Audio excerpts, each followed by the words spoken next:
출애굽기 5장 1절부터 23절, 쉬운 성경.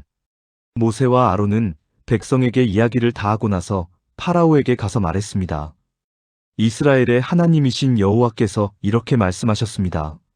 내 백성을 내보내서 광야에서 나에게 절기를 지킬 수 있게 하여라. 하지만 파라오가 말했습니다. 여호와가 누구냐? 여호와가 누구길래 내가 그의 말을 듣고 이스라엘 백성을 내보내야 하느냐? 나는 여호와를 알지 못한다. 나는 이스라엘 백성을 보낼 수 없다.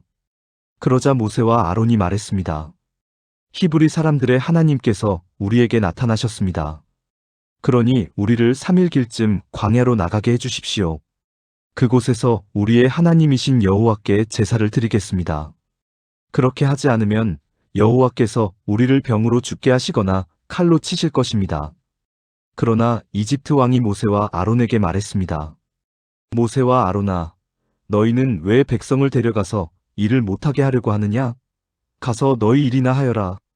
히브리 사람들은 이 땅에 수가 많아졌다. 그런데 너희는 그들의 일을 쉬게 하려고 하는구나.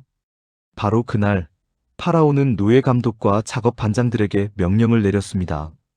이제부터는 저 백성이 벽돌 만드는 데 쓸 짚을 그전처럼 주지 말고 백성들 스스로 짚을 모으게 하여라. 그러나 그전과 똑같은 개수로 벽돌을 만들어야 한다. 벽돌의 수를 줄여주지 마라. 그렇게 해주면 게을러진다. 그들이 우리 하나님께 제물을 바칠 수 있게 해주십시오라고 말하는 것도 다 게을러졌기 때문이다. 이 백성에게 더 힘든 일을 시켜라.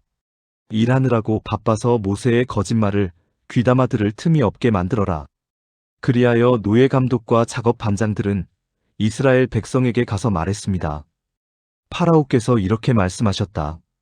이제부터는 너희에게 짚을 주지 않을 테니 가서 너희들 스스로 짚을 찾아라. 하지만 너희가 할 일의 양은 줄여주지 않겠다. 그리하여 백성들은 이집트 땅 사방으로 흩어져서 짚으로 쓸 마른 줄기를 찾아다녔습니다. 노예 감독들은 너희는 짚을 받았을 때와 똑같이 당일의 벽돌수를 채워야 한다라고 말하면서 계속해서 백성들을 몰아붙였습니다. 파라오의 노예 감독들은 이스라엘 사람들 중에서 작업 반장을 뽑았습니다. 노예 감독들은 그들에게 백성들이 하는 일에 대한 책임을 맡겼습니다. 노예 감독들은 작업 반장들을 때리면서 어찌하여 어제도 오늘도 이전처럼 벽돌 만드는 책임량을 채우지 못하느냐? 하고 다그쳤습니다. 그러자 이스라엘의 작업 반장들이 파라오에게 나아가서 부르짖었습니다. 왕께서는 어찌하여 왕의 종들에게 이렇게 하십니까? 어찌하여 짚도 주지 않으면서 벽돌을 만들라고 하십니까? 보십시오. 왕의 종들은 얻어맞고 있습니다. 그러나 잘못은 왕의 백성에게 있습니다. 파라오가 대답했습니다. 너희들은 게으르다.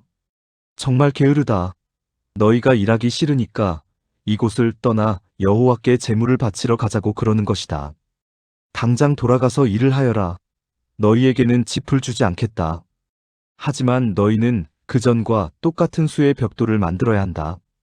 이스라엘의 작업 반장들은 매일 그전과 똑같은 수의 벽돌을 만들어야 한다는 말을 듣고 이제 큰일 났구나 하고 생각했습니다.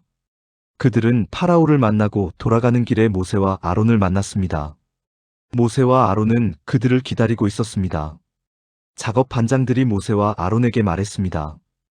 여호와께서 당신들을 내려다보시고 심판하시기를 바라오. 당신들 때문에 우리가 파라오와 그의 신하들에게 미움을 받고 있어. 당신들은 파라오와 그의 신하들이 우리를 죽이도록 그들의 손에 칼을 쥐어준 거나 다름이 없소. 그러자 모세가 다시 여호와께 와서 말했습니다. 주님, 어찌하여 주님의 백성에게 이런 고통을 주셨습니까? 도대체 무엇 때문에 저를 이곳에 보내셨습니까? 저는 파라오에게 가서 주님께서 말씀하라고 하신 대로 말했습니다. 하지만 그때부터 그는 백성을 더 괴롭히고 있습니다. 그런데도 주님께서는 백성을 구해주지 않고 계십니다. 아멘. 핵심 메시지. 하나님의 일을 시작할 때 때로는 상황이 더 어려워질 수 있다. 출애굽기 5장 예고. 이스라엘 백성을 보내달라는 모세의 요구에 바로는 오히려 백성들의 고통을 더 무겁게 만듭니다. 백성들은 모세를 원망하고 모세는 하나님께 부르짖습니다.